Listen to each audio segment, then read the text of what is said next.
Muy buenas noches, qué gusto que nos acompañe en esta edición de viernes. Iniciamos con nuestros titulares.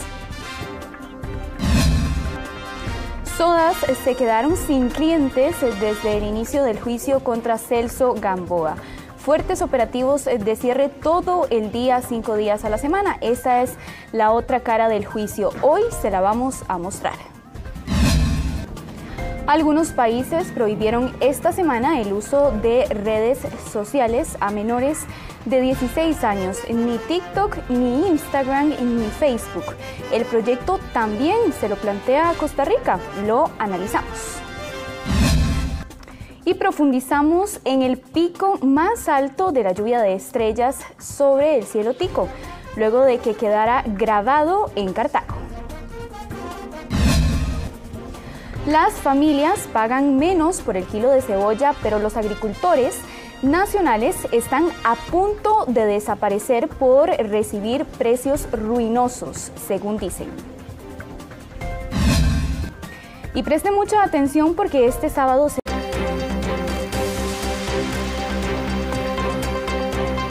En nuestro enfoque, el juicio contra Celso Gamboa continúa, pero del otro lado de los tribunales, comerciantes y vecinos enfrentan las consecuencias de una calle cerrada por este proceso judicial durante casi 3 semanas. Jeffrey Naranjo nos cuenta sobre esta otra cara del juicio. Adelante, Jeffrey.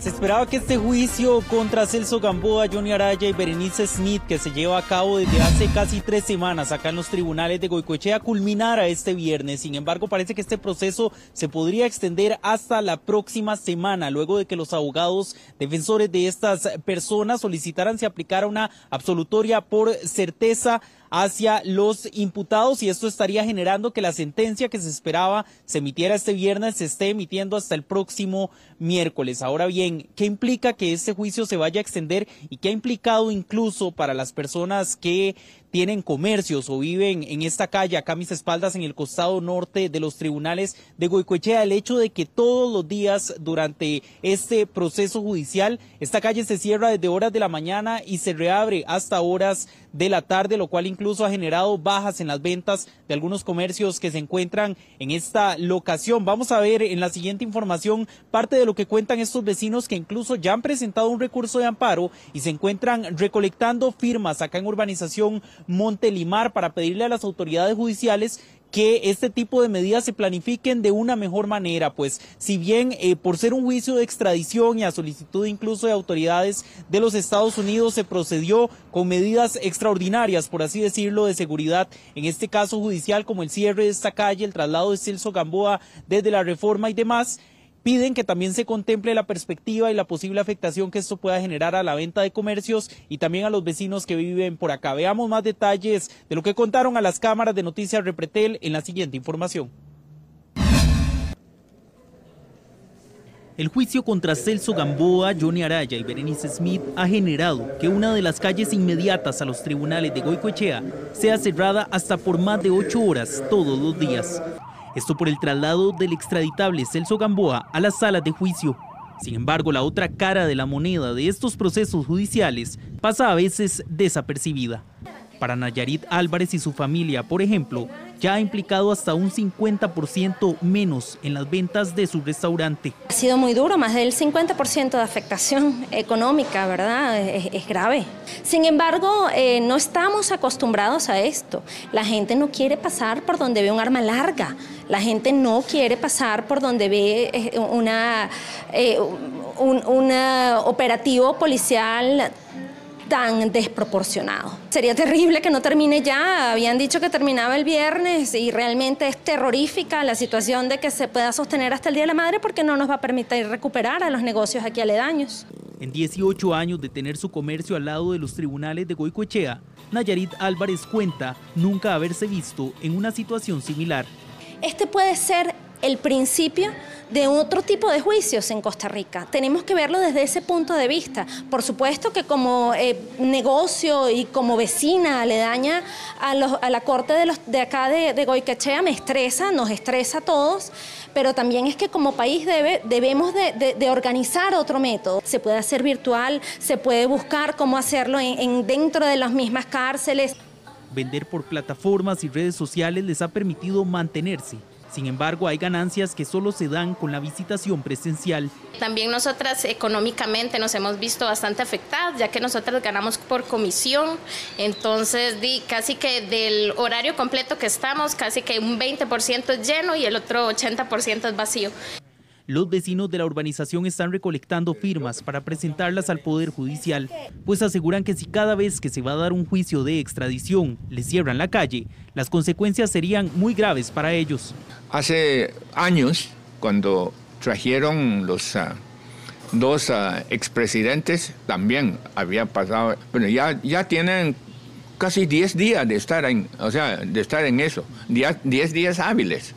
Los comerciantes presentaron un recurso de amparo ante esto, pero de momento no han recibido contestación.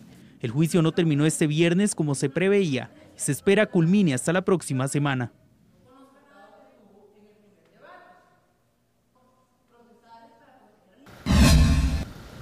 Jeffrey, bueno, estamos hablando de una afectación bastante significativa. Casi el 50% de las ventas de estos comercios han disminuido en las últimas 3 semanas. ¿A qué esperan llegar los comerciantes y también los vecinos con la recolección de estas firmas? Y usted mencionaba que ya incluso se planteó un recurso de amparo.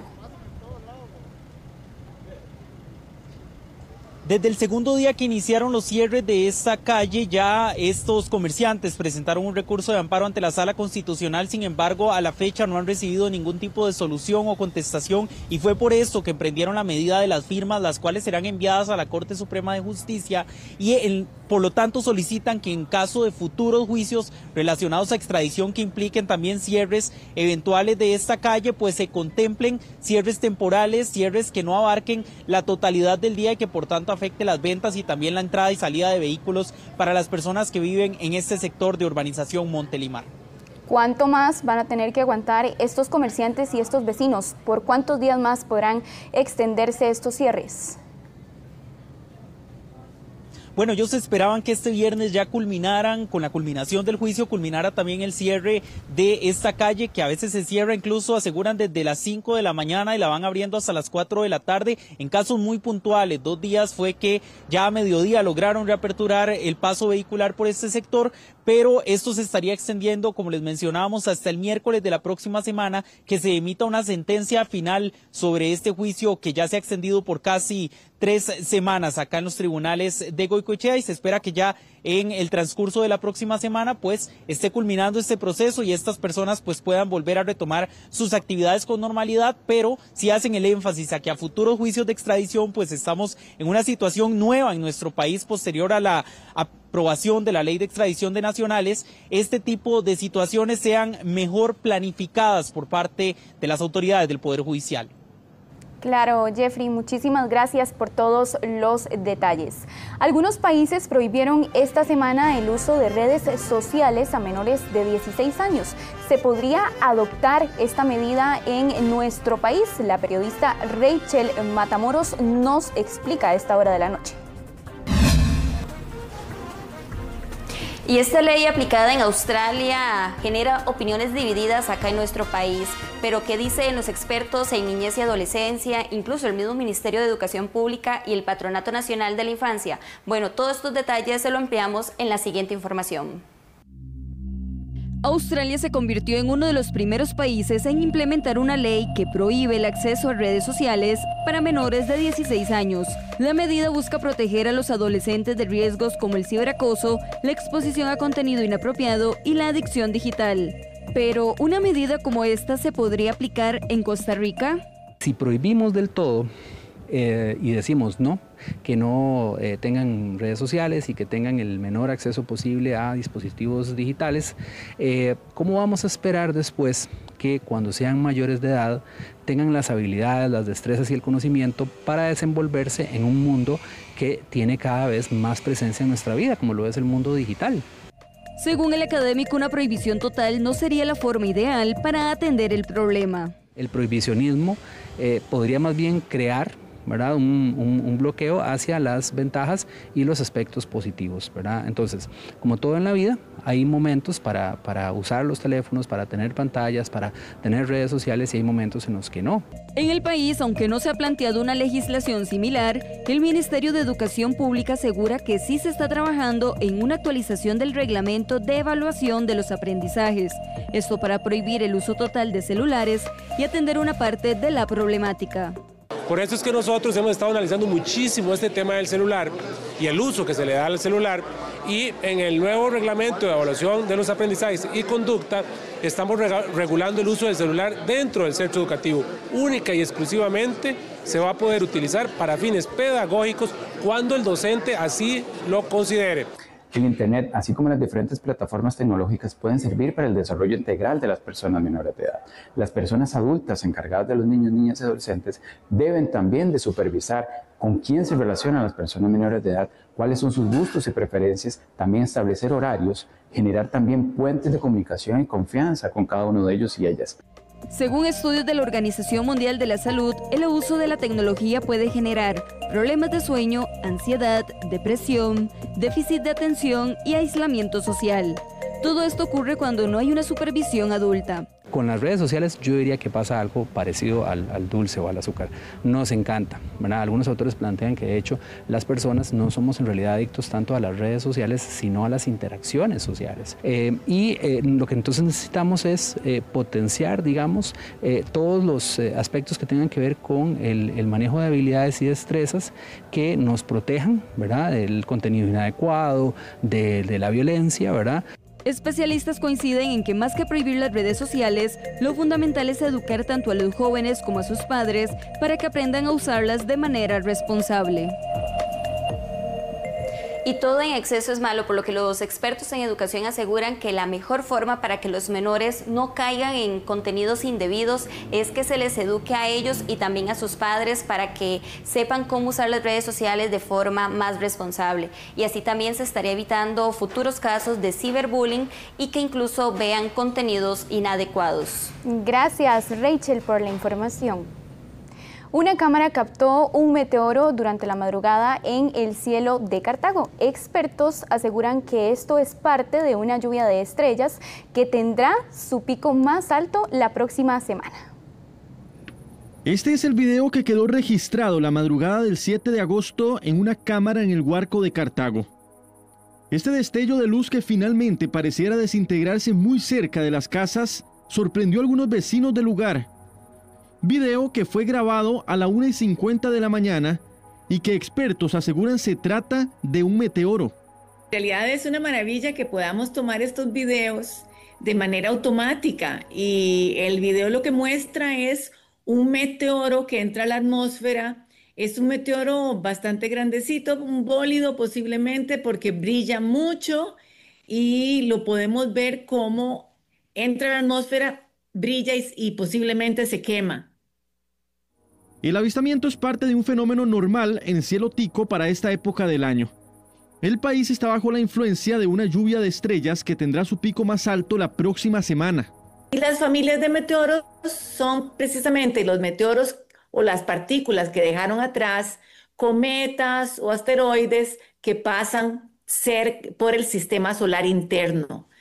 Las Perseidas las conocemos, están todos los años en nuestro calendario porque es un fenómeno periódico. La Tierra encuentra esta avenida de partículas en el mes de agosto, con el pico en el 12-13. Entonces las conocemos bien y parecen salir por la constelación de Perseus, si las volvemos a ver para atrás. ¿En dónde pudo desintegrarse este meteoro o qué tan cerca pasó de Costa Rica? Bueno, los meteoros se queman en la atmósfera o se incendian en la atmósfera, se iluminan muy alto en el cielo. Muchas veces hasta ahí llegan. Nosotros los podemos pensar como en nuestra región, y de hecho hay un sitio web de observadores de meteoros que recogen la información mundial para ver dónde se vieron estos, especialmente los más brillantes, los bólidos, los que se quiebran en pedazos y uno ve que siguen en secciones diferentes. Entre el 12 y el 13 de agosto será aún más fácil apreciar estos destellos desde puntos despejados del país. Y este sábado será el día de mayor afectación por polvo del Sahara en el país. Los expertos piden extremar cuidados a personas con reacciones alérgicas. Una masa de aire seco acompañada de polvo del Sahara se extenderá sobre la región este sábado. Según el Instituto Meteorológico Nacional, será el día de mayor afectación por este fenómeno, por lo que se pide extremar cuidados a personas con reacciones alérgicas. Esta condición se presenta habitualmente desde el mes de junio y también las tenemos de forma recurrente hasta el mes de agosto, por lo menos las de concentraciones más elevadas. Esto disminuye bastante la humedad contenida en la atmósfera y por lo tanto nos inhibe la formación de nubosidad, nos eleva las temperaturas y nos crea un ambiente en muchos casos bastante seco sobre el territorio nacional. Los vientos alisios seguirán acelerados. Se estiman velocidades entre 30 y 55 kilómetros por hora en el Valle Central, mientras que en el norte de Guanacaste y las cordilleras rondarán entre 55 y 75 kilómetros por hora. También se esperan temperaturas cálidas en horas de la mañana. Por ejemplo, en las últimas horas rondaron los 35,9 grados Celsius en la Asada Sardinal. El Cerro Huacalito marcó 35,5 grados Celsius. Zixaola 34,2 grados Celsius y Paquera 33,2 grados Celsius. Estamos esperando que sobre las montañas sea donde principalmente el efecto de los vientos alisios, que están acelerados también, con ráfagas moderadas de forma ocasional en las cordilleras, en el Valle Central y también en Guanacaste, arrastre un poquito de esta poca humedad que hay contenida en el ambiente sobre las montañas del territorio nacional, Guanacaste, Tilarán, la cordillera volcánica central, la zona de Talamanca, y que sea ahí donde se genere la poca nubosidad que vamos a tener durante este sábado. Debido a la reducción en el contenido de humedad, son pocas las lluvias que se pueden presentar. Sin embargo, no se descartan algunos eventos lluviosos muy puntuales y de corta duración en las regiones del Pacífico Central y Sur.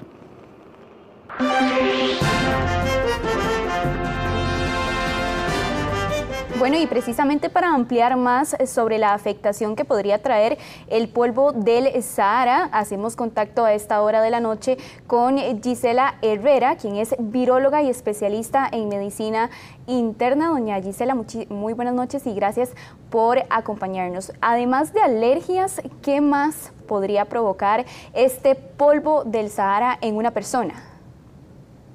Sí, es que el polvo del Sahara contiene varias sustancias, unas son metales, otras son minerales, otros son microorganismos, otros es polen y además tiene algunas veces contenido de las acciones humanas como la combustión de los autos o de las industrias. Entonces, toda esta masa de aire caliente y seco que es movido por fuertes vientos llega hasta nuestros países, en América, en el Caribe, y la característica es que este polvo tiene unas partículas muy finas, ultra finas, y entonces estas pequeñas partículas pueden introducirse a través de los ojos o de la vía respiratoria, o también pueden llegar hasta la circulación cardiovascular. Entonces, en estas épocas, cuando se producen la llegada del polvo del Sahara, se ve que hay una mayor cantidad de hospitalizaciones, incluso puede aumentar la mortalidad en pacientes que ya tienen enfermedades pulmonares de previo, como asmáticos, personas con bronquitis crónica, personas con enfisema o personas que padecen del corazón.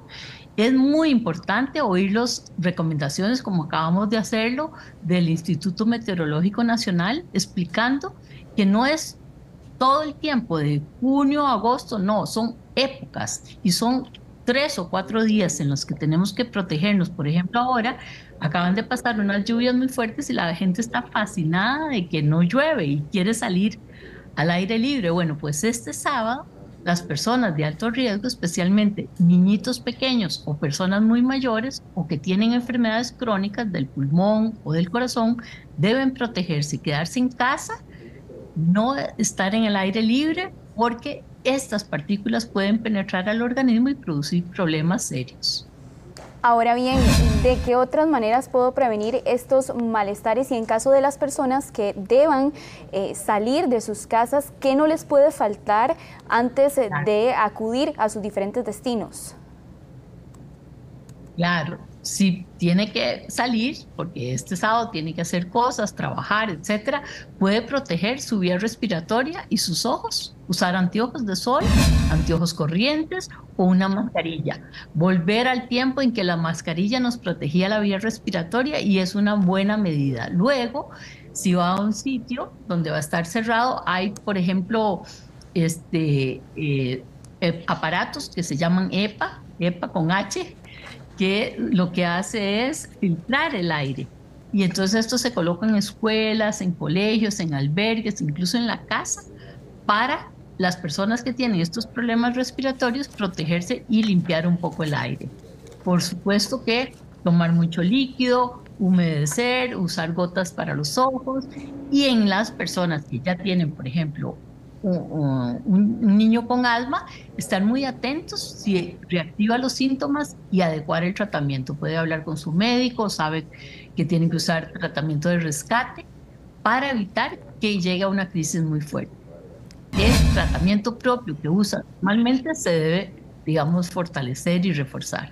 Y ya finalmente, ¿en qué momento es cuando ya se recomienda definitivamente acudir y consultar al médico? Bueno, si una persona ya padece un problema pulmonar y se reactiva su enfermedad, la bronquitis o el asma, pues debe acudir si los cambios que hizo en el tratamiento no fueron eficientes. Pero personas también que tienen problemas del corazón, si va a tener algunos síntomas, dolor de pecho, desmayos, etcétera, por supuesto que también. Para estas personas, como es un tiempo corto, tal vez la protección máxima es estar en lugares cerrados, con ventanas cerradas, puertas cerradas, usar mascarilla y esperar que pase. Ya el domingo se supone que baja la cantidad de polvo del Sahara y ya el lunes se va. Entonces no es que tengamos que estar como la pandemia 2 años encerrados, son poquitos días. Vale la pena tomar, digamos, las precauciones y hacerlo correctamente. Muchas gracias, doña Gisela. A tomar en cuenta todas estas recomendaciones para este sábado, entonces. Claro, para este sábado especialmente. Si hace deporte al aire libre, este sábado no, lo hace otro día. De acuerdo, muchas gracias. Muy buenas noches. Continuamos.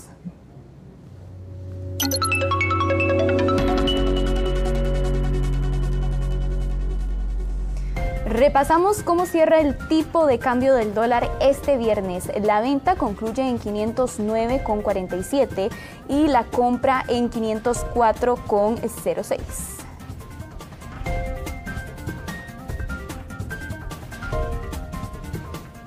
Las familias pagan menos por el kilo de cebolla, pero los agricultores nacionales están a punto de desaparecer por recibir precios ruinosos.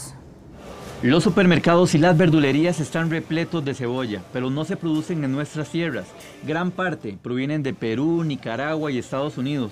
Los consumidores no pueden distinguir la nacional de la extranjera. Y es por eso que los productores exigen a que el MEC y el MAC obliguen a los comercios a etiquetarla.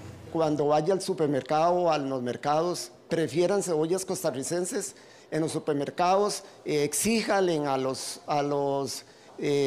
vendedores allá que quieren cebolla nacional, que quieren ayudarle al agricultor nacional. Al identificar la cebolla por su origen, buscan que los costarricenses apoyen el producto nacional. Nosotros como consumidores no sabemos qué cebolla estamos consumiendo, porque no sabemos si es una cebolla nacional, si es extranjera, de dónde viene, qué proceso tiene, cuánto tiene esa cebolla de dar vueltas por el mundo.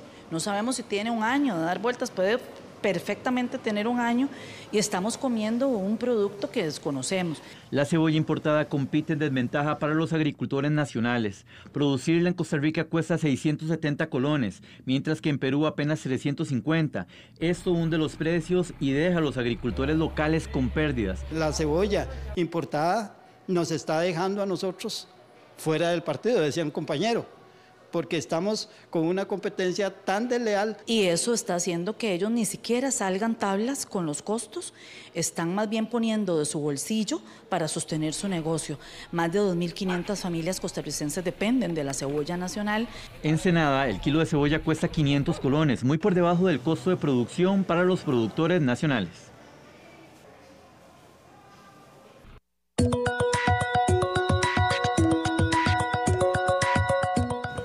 Repasamos los números ganadores de los chances este viernes. El primer premio fue el número 21 con la serie 889. El segundo premio, el número 76 con la serie 146. Y el tercer premio, el número 01 con la serie 798.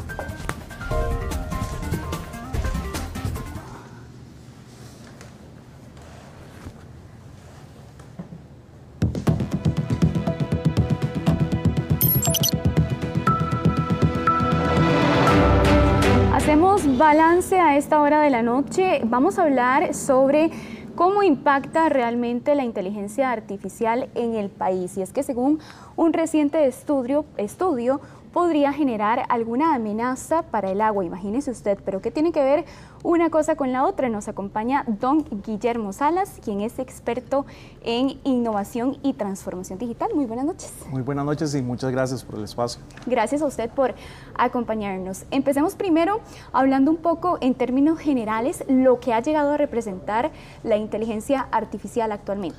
Bueno, lo más importante es que esto genera un impacto directo sobre la huella hídrica, ¿verdad? Pero vale la pena recalcar algo, y es que el impacto tiene que ver sobre todo en lugares donde están estos centros de datos. Entonces, ¿qué ocurre? En Costa Rica sí hay centros de datos, pero no centros de datos de inteligencia artificial. Los centros de datos de inteligencia artificial sobre todo se están proliferando, o sea, están aumentando la cantidad de estos centros de datos en Estados Unidos, en lugares como Arizona, y en América Latina, en lugares como Brasil. Entonces, ese impacto, ¿verdad? Que hace algunas semanas se hablaba de que una fotografía consume mucha agua, eso es cierto, ¿verdad? Claro. Por ejemplo, inclusive cuando uno genera de 10 a 15 consultas en alguna de estas plataformas, puede llegar a consumir hasta medio litro de agua. Pero ese impacto no es directamente en Costa Rica, sino que es en otros mercados. ¿Qué alcance tiene actualmente la inteligencia artificial? Porque vemos que, usted lo mencionaba, se implementa de muchísimas maneras. Sí, de hecho hay algo importante, y es que la inteligencia artificial no necesariamente se ha implementado de manera reciente. ¿Qué ocurre? Sí, se proliferó el uso para el usuario final, pero la inteligencia artificial la venimos utilizando desde hace más de 15 años. Eso es muy curioso. Cada vez que hacíamos una consulta en Google, ¿verdad? En estas plataformas, en estos buscadores, eso ya estaba utilizando inteligencia artificial. Entonces no es necesariamente de los últimos 2 o 3 años. Lo que ha ocurrido es que al subir el volumen, ¿verdad? Porque ahora es más accesible, sube la necesidad de tener estos centros de datos que afectan el medio ambiente. ¿Cuál es el impacto? Ya usted lo adelantaba un poquito, pero si podemos especificar para que la gente en casa lo comprenda, que tiene que ver una cosa con la otra. El impacto, por ejemplo, que puede tener en el agua del país, según el estudio que ustedes planteaban, y cómo se relacionan ambas cosas para que las personas lo comprendan. Bueno, muy importante. El tema del agua es más relevante en otros mercados. Okay. En Costa Rica el impacto tiene que ver sobre todo en temas energéticos. Hemos visto que en los últimos 3-4 años ha aumentado a una mayor velocidad el consumo de energía, y eso tiene que ver con diferentes factores. Uno de ellos, el consumo de inteligencia artificial. En los próximos 15 años se estima que la inteligencia artificial a nivel global va a llegar a representar el 5% del consumo de energía. Eso nos afecta a nosotros. ¿Por qué? Porque yo ahora tengo una computadora que utiliza inteligencia artificial, pero más adelante voy a tener más dispositivos, ¿verdad? Y esos dispositivos van a requerir una mayor demanda de energía. Entonces eso va haciendo, ¿verdad?, que necesitemos más energía. Necesitamos que obviamente las empresas dedicadas a esta actividad, en el caso de Costa Rica el ICE, se prepare para esa demanda. Por otro lado, además de la electricidad, ¿verdad?, el consumo de energía, hay algo importante y son los aparatos que nosotros tenemos. Estamos hablando de los celulares, de las computadoras, inclusive hasta los televisores. Todos estos son aparatos que consumen la inteligencia artificial de diferentes maneras. ¿Qué ocurre? No solamente es el aparato en sí mismo, sino que no sé si se han dado cuenta que cuando uno compra un celular, uno tiene en el plazo de ese celular, que puede durar de 2 a 3 años, de hecho el promedio son 3 años de un celular y 5 años de una computadora, uno tiene diferentes accesorios que lo acompañan. Esos accesorios, por ejemplo, pueden ser cases, ¿verdad? Todo este tipo de estuches. ¿Cuántos estuches tiene la gente? Eso está atado al consumo de las tecnologías. ¿Qué ocurre? La inteligencia artificial invita a más personas a tener más aparatos y también invita a más personas a reemplazar sus aparatos. Entonces, lo que vamos a ver durante los próximos años es que vamos a desechar muchos más aparatos, vamos a utilizar más energía en el país y tenemos que entender el impacto que eso tiene localmente, porque no necesariamente se están desechando de manera correcta. En realidad, solamente el 9% de los aparatos se desechan de manera correcta en Costa Rica. Entonces es bastante alarmante, ¿verdad?, que el 91% de los aparatos no se están desechando de manera correcta y terminan básicamente dañando el medio ambiente. Ahora bien, replanteando esta pregunta, ¿cuál es la manera correcta de desecharlos y también qué consecuencias nos podría traer, tal vez no ahorita, pero qué consecuencias podríamos ver en unos años? Bueno, algo importante es que en Costa Rica existe una ley.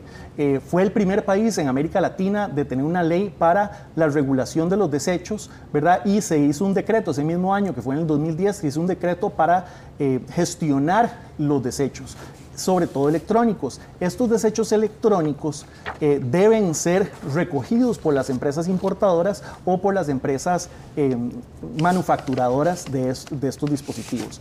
¿Qué es lo que ocurre? Si yo no me entero de eso, el aparato termina en el basurero. Y eso afecta obviamente el medio ambiente porque los lugares de reciclaje no están preparados para gestionar esos desechos. Hay muchas empresas que no solamente por ley, sino que también por interés están recogiendo estos aparatos. Entonces esto es importante, ¿verdad?, tomar conciencia que ya existe una regulación. Costa Rica fue el primer país en hacerlo. Tenemos el primer país, perdón, en América Latina en hacerlo. Tenemos esa ventaja, pero tenemos que aprovecharla. Entonces tenemos que ir, hay diferentes empresas que están relacionadas con el tema de aparatos celulares que gestionan estos desechos tecnológicos que pueden procesarse de manera adecuada. ¿Cómo debe prepararse el país para esta ola tecnológica que ya estamos enfrentando, pero también para lo que viene en los próximos años? Bueno, hay algo muy importante, dejando de lado el tema de los desechos, que ya hablamos bastante de eso, hay algo importante y es el aumento en el consumo de energía. El aumento de consumo de energía es bastante grande. Veníamos creciendo en la primera y segunda década de los 2000 a un ritmo del 2.7%. A partir del 2022 empezamos a crecer al ritmo del 3.5%. O sea, eso significa que estamos metiendo el acelerador casi un 50% más. Eso es importante en términos de planificación, en el caso de Costa Rica, ¿verdad?, del tema del ICE, pero también de concientización, ¿verdad? ¿Por qué? Porque vamos a requerir mucha más energía y tenemos que saber utilizarla de manera más consciente. Muchísimas gracias, don Guillermo. A usted las gracias. Gracias. Continuamos con más de Noticias Repretel.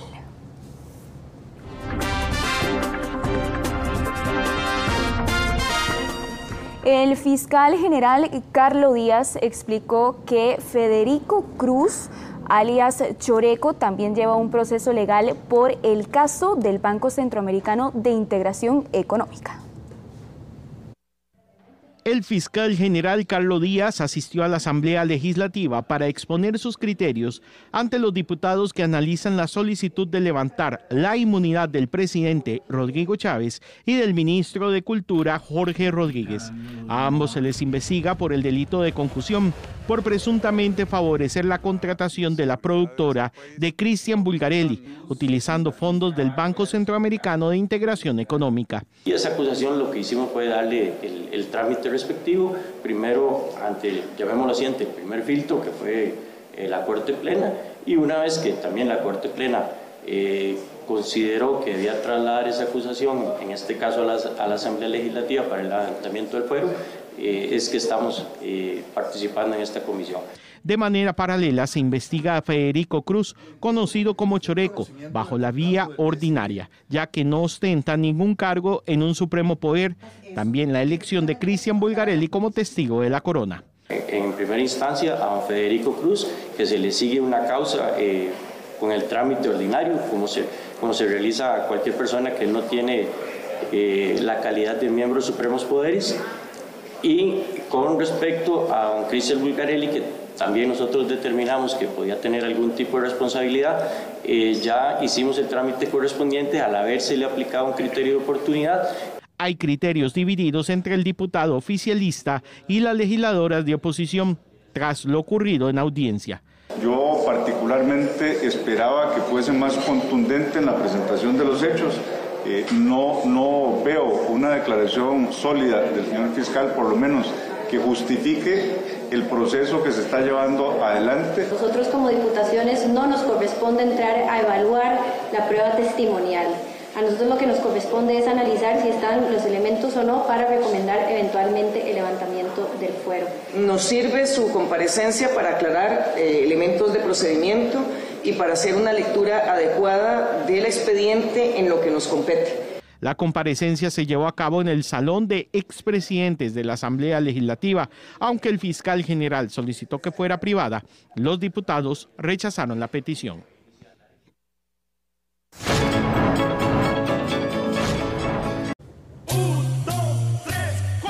Un año más y como de costumbre, este diciembre no podrán hacer falta los toros del 6, que llegarán hasta su hogar a través de la pantalla de Repretel. Desde el 25 de diciembre y hasta el 4 de enero, usted y su familia podrán disfrutar de las mejores corridas de toros desde Pedregal. Estamos dando el mayor de los esfuerzos para que usted desde casa se entretenga, se divierta y sobre todo pueda disfrutarlo en familia. Este año no será la excepción y los toros del 6 estarán cargados de sorpresas para la gente en casa y quienes lleguen al redondel. Traemos ganaderías de todo Centroamérica, bueno, de Nicaragua, Panamá y Costa Rica especialmente. Traemos montadores, un campeonato de monta impresionante. Traemos, por supuesto, todas las campeonatos de barbileras, carreras de mulas, que es un número exclusivo de Repretel, hecho para el público de Repretel. Y, por supuesto, Charlene, que yo creo que lo que nos ha marcado la diferencia es nuestro número, que es una vaquilla para el público. Pero eso no es todo. Los costarricenses también tendrán un fin e inicio de año lleno de emociones en las fiesticas. Y este año, al igual que lo hemos hecho, es un evento enfocado en la familia. Queremos resaltar nuevamente cuáles son los valores que como costarricenses nos identifican.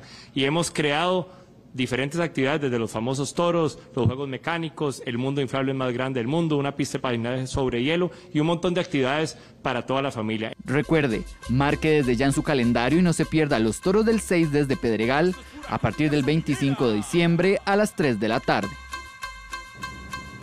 Este fin de semana no se quede en casa porque hay actividades para toda la familia. Podrá disfrutar de música y también un evento para los amantes del café.